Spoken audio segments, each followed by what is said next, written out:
Hello student, आप सभी का फ्रेश टेट क्लासेस में स्वागत है। आज हम लोग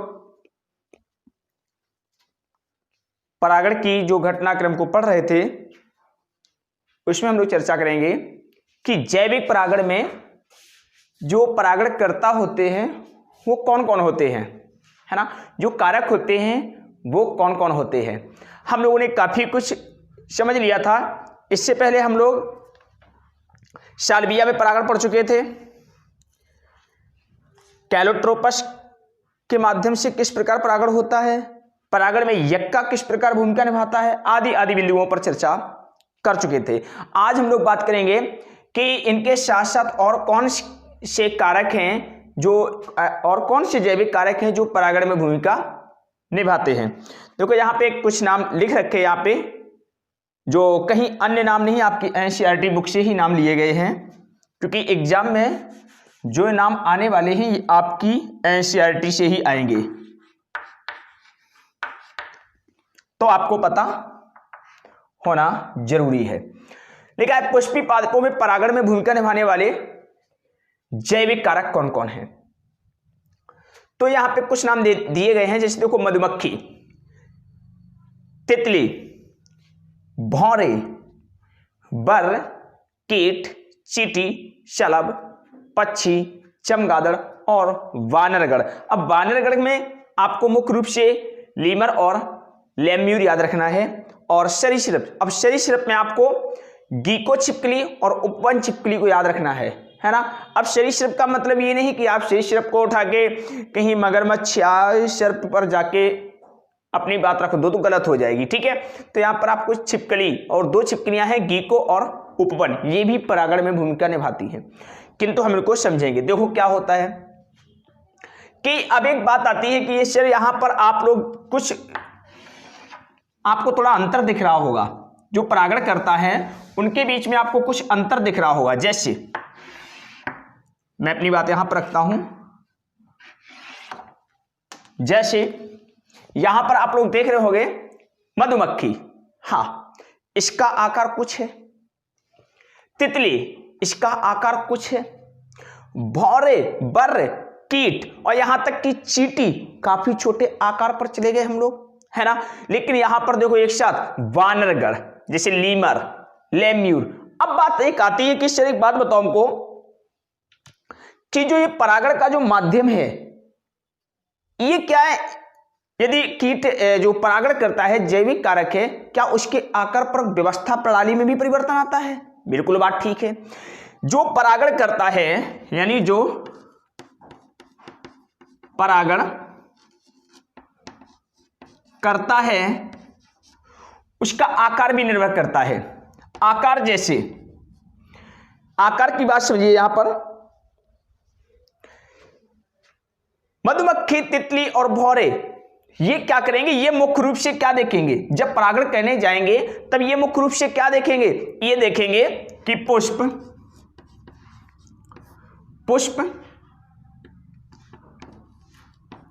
का व्यवस्थाक्रम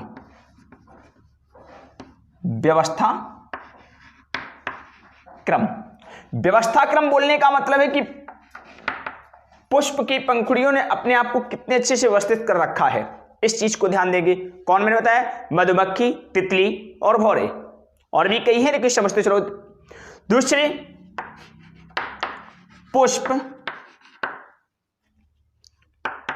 की गंध, है ना, किस स्तर की गंध प्रभावित कर रहा है ना, कितना आकर्षक उसकी जो श्रावित होने वाली जो गंध है वो कितनी इनको प्रभावित करती है, ये बात भी ये देखेंगे। और क्या देखेंगे, पुष्प का आकार, क्या देखेंगे, पुष्प का आकार। और क्या देखेंगे, और ये देखेंगे इसके बाद भोजन, है ना। यानी जब ये जाएंगे परागण करने मधुमक्खी, तितली और भौरे, ये देखेंगे कि पुष्प का व्यवस्था क्रम क्या है, पुष्प जो है किसमें पंखुड़ियों का कलर किस प्रकार का है, इसमें अपने उसने जो पुष्प ने अपने कलर उत्पन्न, जो अपने कलर पुष्प ने अपने भिन्न भिन्न कलर की जो पंखुड़ियां तैयार की हैं वो कितना आकर्षित कर रही हैं कीट को, इस चीज को देखेंगे। पुष्प की गंध, यानी जो पुष्प है उसमें स्रावित होने वाली गंध कितना उनको प्रभावित करती है, इस पर भी ये निर्भर करेंगे। पुष्प का आकार, पुष्प छोटा है कि पुष्प बड़ा है ना, यदि पुष्प बड़ा है तो ये आपकी जो परागण करता है तितली, भौरे और मधुमक्खी ये ज्यादा आकर्षित होंगे, है ना। इसके बाद भोजन, इसके बाद वो भोजन देखते हैं, ये क्रम होता है ना। किंतु अब जब यहां पर मैं बात जैसे कर दूं वानर की, वानरगण की, अब वानर क्या करेगा, वानर को पुष्प के व्यवस्था क्रम से कोई मतलब नहीं, पुष्प छोटा है, सॉरी पुष्प कितना कलरफुल है, उसमें कलर, वो पुष्प कलर युक्त है कि कलर युक्त नहीं है, वानर को इससे, वानर का तात्पर्य बंदर है ना, उसको इससे कोई तात्पर्य, इससे उसको कोई ही मतलब, किसी प्रकार का कोई मतलब नहीं है। क्यों मतलब नहीं है, क्योंकि उसको क्या क्या देखना है, पुष्प कैसा है, पुष्प ने अपने आप को किस प्रकार व्यवस्थित रखा है, पुष्प की पंखुड़ियां कलरफुल हैं कि नहीं है, वानर को इससे कोई मतलब नहीं।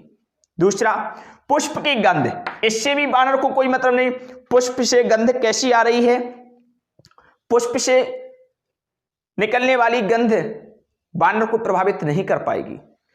पुष्प का आकार, इससे भी वानर को कोई प्रॉब्लम नहीं, पुष्प कितना बड़ा है कितना छोटा है, वानर परागण के समय इस चीज का ध्यान नहीं रखेगा।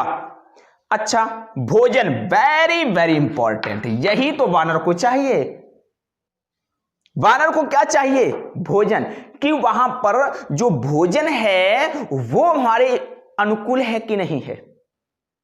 अब यही बात जैसे मैं छिपकली पर ले लूं तो छिपकली भी वहां पे जाके क्या करेगी, भोजन देखेगी।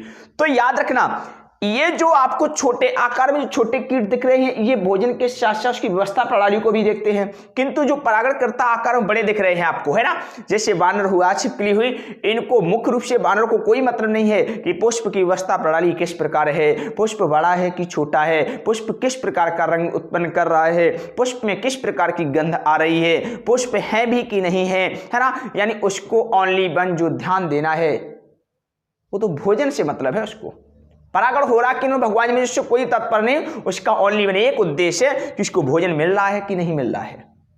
यदि भोजन होगा तो ये प्राणी जाएंगे, यदि भोजन नहीं होगा तो बेशक कितने भी बड़े पुष्प लगे रहे, कितना भी आकर्षक पुष्प लगा हो, कितना भी कलरफुल पुष्प हो, उसको उससे कोई मतलब नहीं रहेगा। जब तक उसको भोजन नहीं मिलेगा तब तक वो नहीं जाएगा। अब क्या होता है, तो अब मेरी बात सुना, जैसे वानर और छिपकली, अब ये क्या करती हैं, जब भोजन ग्रहण करने के उद्देश्य से ये जैविक कारक पहुंचते हैं तो उन्हीं के थ्रू जब भोजन को ग्रहण करते हैं उसी समय परागण हो जाता है।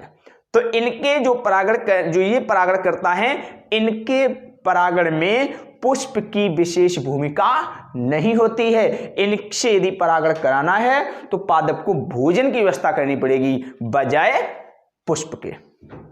किंतु आपकी जो मधुमक्खी है, तितली है, भौरे हैं, ये जो कारक हैं, इनको भोजन तो देखो सबको चाहिए, किंतु भोजन से पहले ये देखेंगे कि पुष्प की व्यवस्था प्रणाली कैसी है, पुष्प कितना आकर्षित है, पुष्प का आकार कैसा है, पुष्प से आने वाली गंध कैसी है ना, आदि आदि चीजों का निरीक्षण करते हुए उसके बाद भोजन लेने जाएंगे, है ना।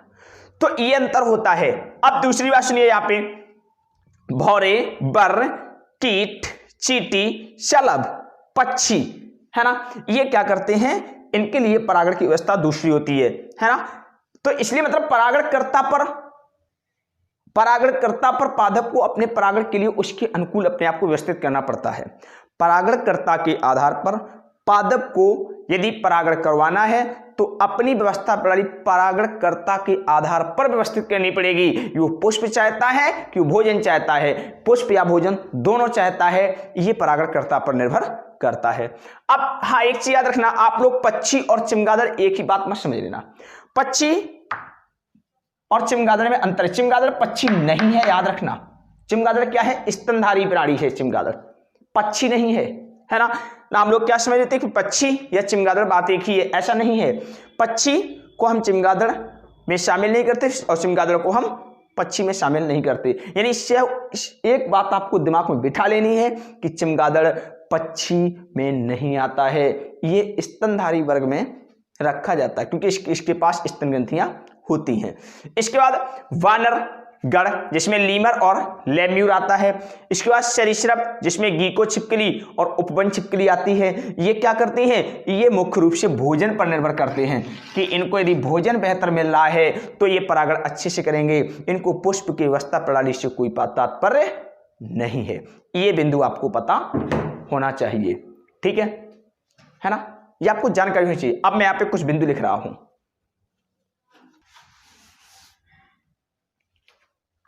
चलिए अब यहां पर ही तो प्राणी के आकार पर भी निर्भर करता है कि प्राणी जो परागण करता है, जो यहाँ पे परागण करता है जैविक कारक है, उसका आकार क्या है।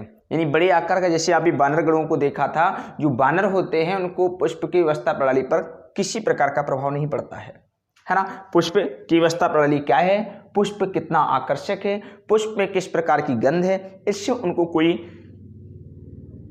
संबंध नहीं है। उनका संबंध है कि पादप जहां हमको परागण करना है वहां भोजन का स्रोत क्या है। अब बात आती है कि क्या परागण के लिए गंध का भी कोई प्रभाव रहता है। गंध का परागण से संबंध है ना। चलो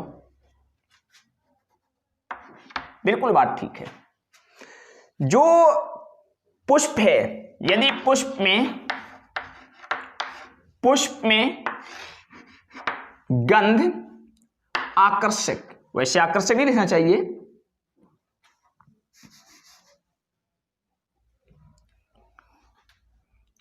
है ना। पुष्प में यदि गंध के आधार पर बात की जाए मलिन है तो परागणकर्ता कौन होगा। और पुष्प में आने वाली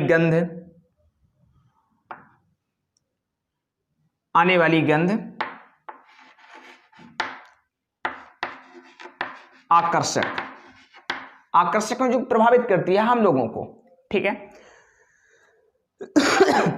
इस पर भी परागणकर्ता निर्भर करता है। यदि पुष्प आकर्षक गंध स्रावित कर रहा है तो वहां पर कौन जाएगा, मधुमक्खी। और कौन जाएगा, तितली। और कौन जाएगा,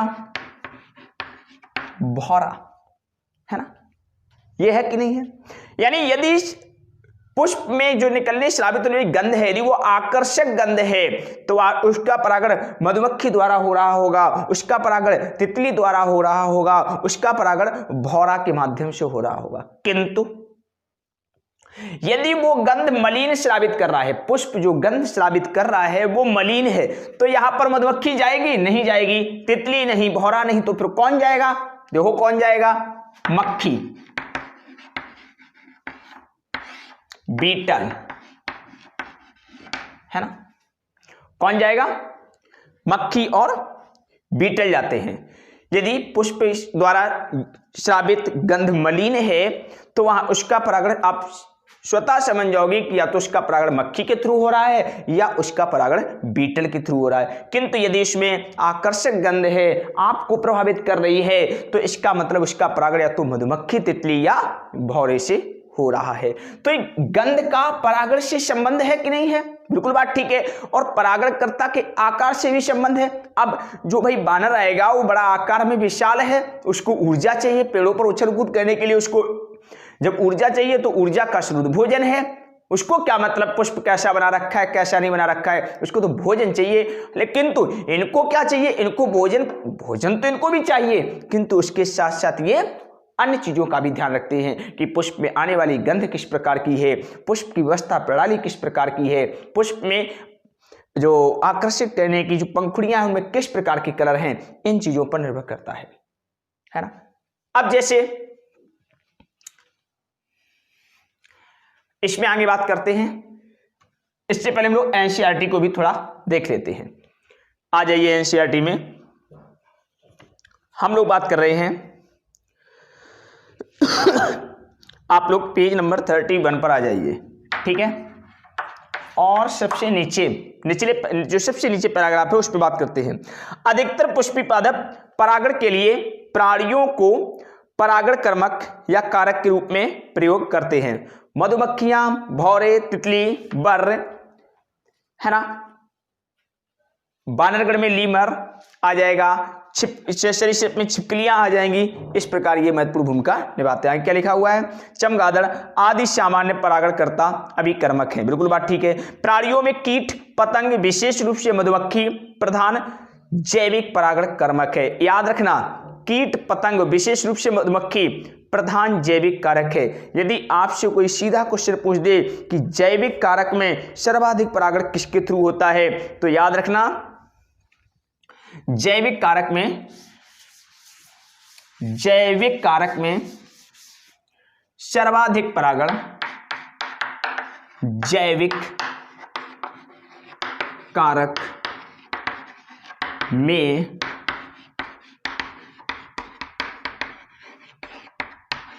सर्वाधिक परागण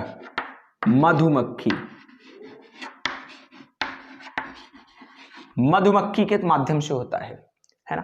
जैविक कारक में जो सर्वाधिक परागण का जो माध्यम है, साधन है, जो परागणकर्ता का सबसे अच्छा जो साधन माना जाता है वो मधुमक्खी है ना। उसके बाद तुम्हारा आएगा कीट, और उसके बाद आएगा पतंग, ठीक है। पतंगा बोलूं तो मौत, यानी शल प्रभात हो रही है। तो जैविक कारकों में सर्वाधिक परागण मधुमक्खी के थ्रू होता है, याद रखना, है ना। सबसे अच्छा परागण करता है मधुमक्खी, ठीक है। आगे क्या लिखा हुआ है बात करते हैं एनसीईआरटी में, क्योंकि बिना एनसीईआरटी पढ़े आपका सिलेबस अधूरा रहेगा। आगे क्या लिखा है? यहां तक कि बड़े नर वानरगढ़ के प्राणी लीमर, लेम्यूर, वृक्षाश्री, शाखाचारी, कृंतक और यहां तक कि सरीसृप वर्ग जैसे गीको छिपकली तथा उपवन छिपकली भी कुछ प्रजाति के पादपों में परागण के लिए सक्रिय पाए गए हैं। प्रायः प्राणी परागित पादपों में पुष्प एक विशिष्ट प्रजाति के प्राणी के लिए विशेष रूप से अनुकूलित होते हैं। बिल्कुल बात ठीक है। जो पुष्प है उनका व्यवस्था क्रम भी परागणकर्ता पर निर्भर करता है ना। परागणकर्ता पर हम लोगों ने भी पढ़ चुके हैं कि जो परागणकर्ता, जैसे मैं इसमें एग्जाम्पल ले लूँ शलभ का, किसका एग्जाम्पल ले लूँ? शलभ का। शलभ किस प्रकार करता है ना। अंजीर में जो परागण हो रहा था उसकी व्यवस्था प्रणाली अलग प्रकार की थी, और इस प्रकार से हम लोगों ने सालविया पर बात की थी। सालविया में जो परागण हो रहा था उसकी व्यवस्था प्रणाली अलग थी, और हम लोगों ने इससे पहले यक्का पर भी बात की थी। यक्का में जो परागण हो रहा था उसकी व्यवस्था प्रणाली अलग थी। कहने का हर टॉपिक में पढ़ चुके हैं।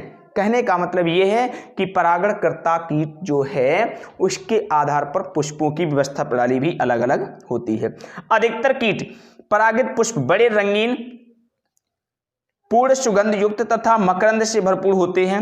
जब पुष्प छोटे होते हैं तब अनेक पुष्प एक पुष्प प्रंत में समूहबद्ध होकर अधिक उभर आते हैं। प्राणी रंगों अथवा सुगंध के कारण पुष्पों की ओर आकर्षित होते हैं। अब जैसे पुष्प छोटा है, पुष्प आकार में कैसा है?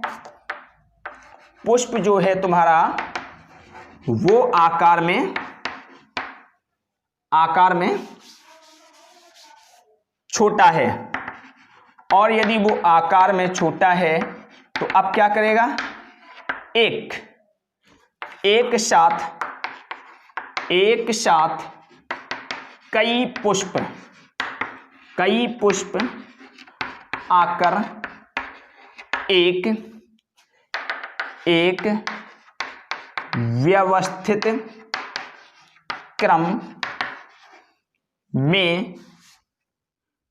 व्यवस्थित क्रम में आ जाते हैं। जैसे आपने गेंदा को देखा होगा, ठीक है।